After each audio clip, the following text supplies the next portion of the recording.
Nós estamos de volta com o programa Gestão em Foco. Esse é o nosso último bloco com o tema de políticas públicas, com a ajuda dos professores do curso de Administração Pública da UDESC-ESAG, os professores Leonardo Sec e Marcelo Zappellini.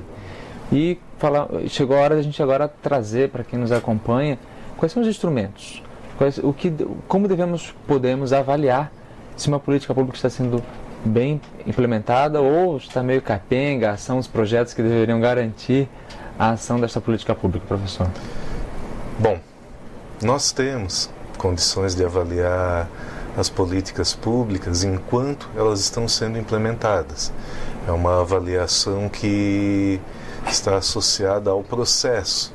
Então, por exemplo, nesse momento nós podemos avaliar as políticas acompanhando a execução orçamentária, verificando se essa execução está acontecendo de acordo com o que foi programado, se há um planejamento formal da política, e normalmente isso é feito em nível de governo, nós podemos verificar o cronograma de execução das atividades e acompanhar a implementação da política, o processo de implementação da política por meio desse cronograma.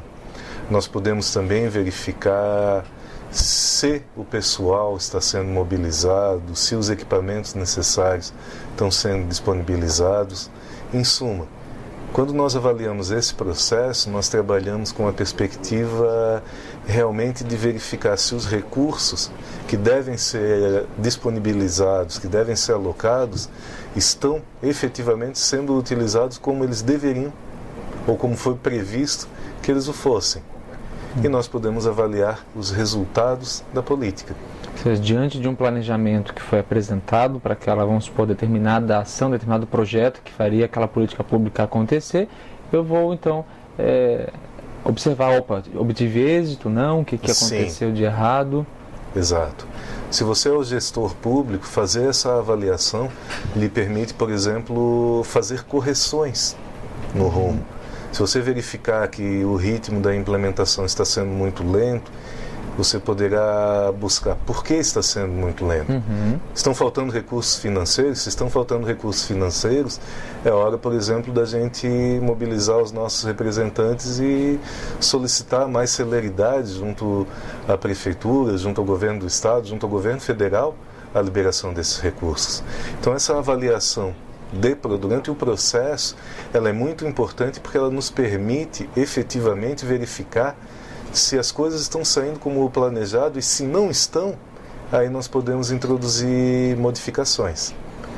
E enquanto cidadão, se eu sou um cidadão participativo, eu vou buscar o responsável por determinada área, setor, e buscar também conhecer, né, o que tinha sido planejado, o que aconteceu, né? Porque, por exemplo, no meu posto de saúde estão faltando remédios. Sim. É um problema numa ação de política pública, né? Exatamente. E nesse ponto, Caio, você toca na questão da participação cidadã.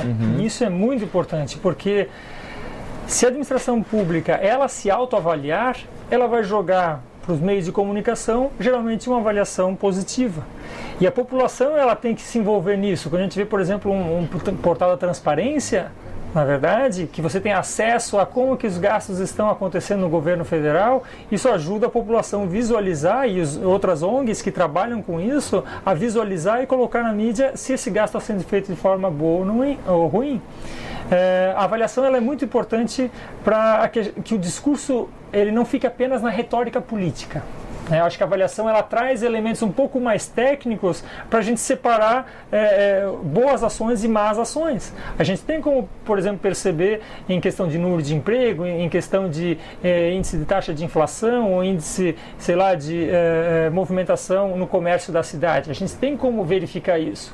Agora, para evitar que aquela análise ela seja apenas uma análise casualística, né? Não tem tanto, às vezes o próprio vereador, às vezes o prefeito fala assim, que eu ouvi 2 cidadãos me reclamarem da beira-mar de São José por causa desse aspecto, né? Isso é uma avaliação muito casuística, na verdade, baseado numa opinião de 1 ou 2 pessoas. Uma avaliação realmente feita, ela tem todo instrumentos, né?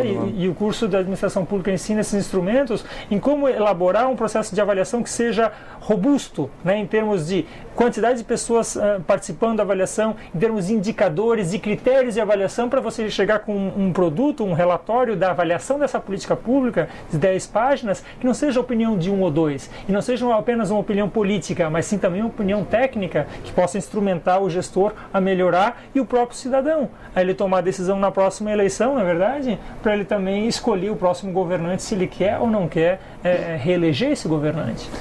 E nesse sentido, o que a gente observa é que a segunda forma de realizar uma avaliação de política, que é pelos resultados dessa política, ela é muito importante no sentido de poder dar à população um conhecimento mais efetivo do que foi feito de fato. Então, quando nós trabalhamos com a avaliação dos resultados, nós precisamos, em primeiro lugar, fazer um confronto. O que estava previsto? Então, por exemplo, se nós supomos que o plano de governo de um prefeito seja efetivamente implementado, você vai buscar ali no plano de governo, nós vamos inaugurar 25 postos de saúde por ano. E aí, ao final de um ano, você deve buscar as informações, você deve verificar. O objetivo era que fossem inaugurados 25 postos de saúde, mas apenas 16 foram inaugurados. O que aconteceu? Por que esse resultado não foi atingido? O gestor público, ele pode procurar uma resposta para isso nas atividades que foram desempenhadas até agora. A população, ela deve estar bastante consciente de que os diversos problemas da administração pública podem ter impedido de atingir aquele objetivo, mas ela não pode deixar de vigiar. Então, quando nós avaliamos os resultados de uma política pública, nós devemos normalmente buscar os objetivos. Qual é o objetivo que a Secretaria da Saúde estabelece em termos de atendimentos ambulatoriais nos postos de saúde? Nós queremos que as pessoas não esperem mais do que meia hora até serem atendidas. Ou nós queremos que 1.000 pessoas sejam atendidas num posto por dia. Então, nós temos o acesso às informações, nós podemos verificar os resultados alcançados pelos postos de saúde e confrontar com os objetivos. Então, esse tipo de avaliação, por exemplo, nós chamamos de avaliação por serviço prestado. E ela pode ser feita a qualquer momento. Ela pode ser feita em base diária, em base semanal, em base mensal, em base anual. Ao término do mandato de um prefeito, de um governador, por exemplo. É uma avaliação bastante simples que compara o que foi inicialmente... Qual era a proposta inicial? Proposto, exatamente, com o que foi alcançado. Até é uma forma simples até do cidadão participar, se fazer presente, né, ser corresponsável pela política pública. Né? Corresponsável. Vou participar, eu vou fiscalizar, eu vou analisar e vou, de uma maneira, ou sugerir ou chamar a atenção do meu gestor. Olha, aconteceu isso porque durante o processo faltavam servidores. Assim como uma empresa privada tem que analisar o seu processo, né? Exato. Sim. E só para completar, um aspecto que o professor Leonardo, puxando um exemplo que o professor Leonardo deu, quando ele falou na política de combate à dengue, nós podemos verificar, por exemplo, o impacto dessa política. O impacto é o quê? É uma mudança de longo prazo. Então essa avaliação ela é feita num prazo de tempo mais longo. Como é que a gente pode verificar se essa política está dando resultados? Se nós analisarmos, por exemplo, a evolução do número de casos de dengue reportados nos postos de saúde e constatarmos que eles vêm diminuindo, a gente pode afirmar que a política está gerando um impacto. Voltando a lembrar, então, antes da gente entrar na nossa reta final do programa, uma política pública necessita de um tempo de maturação, tempo de, não digo de espera, mas tempo de análise para que ela realmente aconteça, né? Certamente. A gente possa entrar agora aqui, terminando já o programa, alguns exemplos para que de repente voltar. Já tivemos aqui, falamos da dengue, já falamos de postos de saúde, de educação, mas exemplos que quem está em casa possa agora realmente ter muito claro o que é uma política pública. O professor, de repente, aqui sugeriu falar um pouco sobre a gestão de recursos hídricos como um exemplo de política pública. Assim, nós temos uma legislação federal e legislações estaduais que disciplinam e estabelecem as formas pelas quais nós devemos usar a água. Então essa legislação, ela é baseada numa perspectiva bastante participativa, ela é baseada numa perspectiva bastante descentralizada. Nós temos a criação dos chamados comitês de bacias hidrográficas em todo o território nacional, inclusive diversos aqui em Santa Catarina. Nós temos um comitê para o Rio Itajaí, nós temos um comitê para o Rio Tubarão, para o Rio do Peixe, assim por diante. Nós temos, então, esses comitês como órgãos da população, do poder público, as prefeituras, a Assembleia Legislativa, são os órgãos como a CASAM e os serviços municipais de água são chamados a participar, que devem pensar, deliberar e decidir de que maneira os recursos hídricos de uma região, de que maneira a água de uma região deverá ser usada, de que maneira ela deverá ser conservada, se vai haver uma cobrança pelo uso dessa água, se nós podemos usar essa água, por exemplo, para fins industriais, se ela só pode ser reservada, se um determinado rio, um determinado curso d'água só pode ser reservado para uso de lazer e esporte, como o rafting, por exemplo.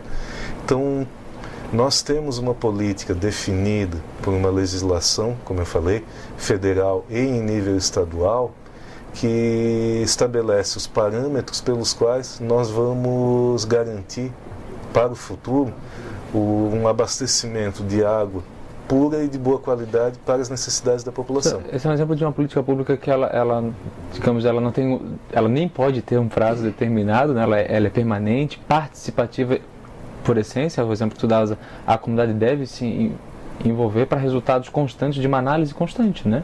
Sem dúvida.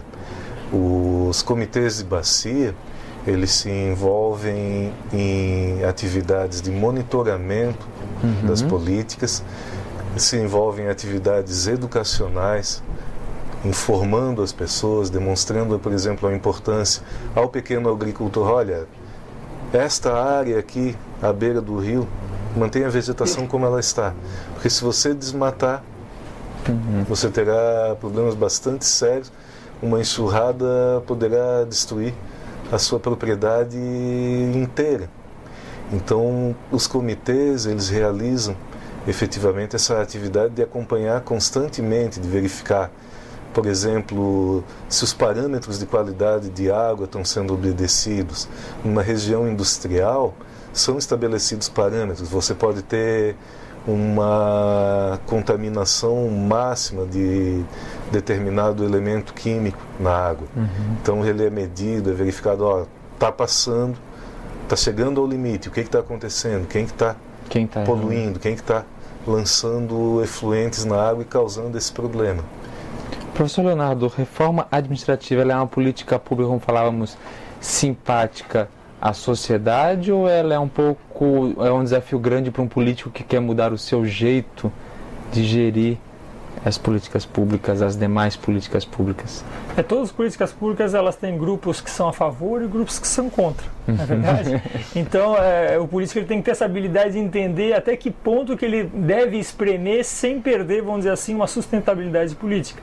Agora, as reformas administrativas, elas são um tipo especial de política pública, porque elas são transversais a todas as áreas. Sim. Se a gente for pensar, por exemplo, de que o Estado ele provê saúde, educação, saneamento, são atividades fins do Estado, na verdade? Enquanto que a reforma administrativa são atividades de meio. Então ela toca o hospital, ela toca o posto de saúde, toca a escola, toca o posto policial e assim por diante. Então a reforma administrativa ela é muito importante. Hoje em dia a população ela vem reconhecendo de que a modernização administrativa é necessária, né? Cada vez mais vê políticos que percebem essa área de política pública como uma área, inclusive eleitoralmente atrativa. né, o nosso ex-governador, Luiz Henrique, qual era a grande bandeira dele? Era a descentralização administrativa, é uma política de gestão pública, ou seja, uma reforma administrativa.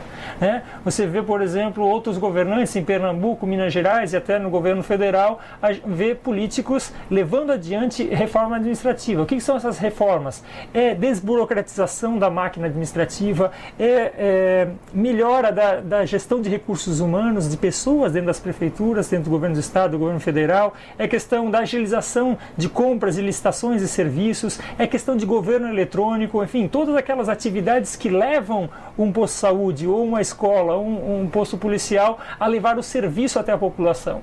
Dessa maneira, você agiliza a prestação de serviço, diminui filas e faz o processo ser mais rápido. Né? A gente tanto critica a questão da burocracia no Brasil, a reforma administrativa ela serve exatamente para isso, para ver até que ponto burocracia é interessante. É interessante. Agora, se você tiver burocracia demais, ela mais emperra do que ajuda. Então, eu acho que é um tema que a população vem percebendo e quando ela vê uma fila no posto de saúde, ela sabe de que aquilo lá não é culpa só da política de saúde, mas sim de uma política de gestão que está por trás da saúde. Bom, chegamos ao fim do nosso programa. Quero agradecer então ao professor Leonardo Sec. Obrigado, professor. Obrigado. Ao professor Marcelo Zappellini, então, por nos ajudarem a pensar as políticas públicas, nos dar ferramentas. Obrigado, Cauê. Obrigado.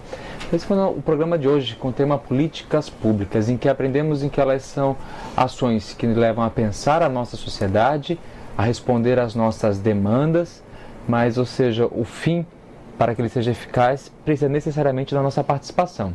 Não podemos apenas esperar que os gestores façam por nós, mas que sejamos ferramentas de colaborar, maneira de colaborar, de participar, de sugerir, de tornar a sociedade cada vez melhor. Isso sim também é gestão pública. Até o próximo programa com um novo tema, sempre com o apoio dos professores do curso de Administração Pública da UDESC ESAG. Até lá!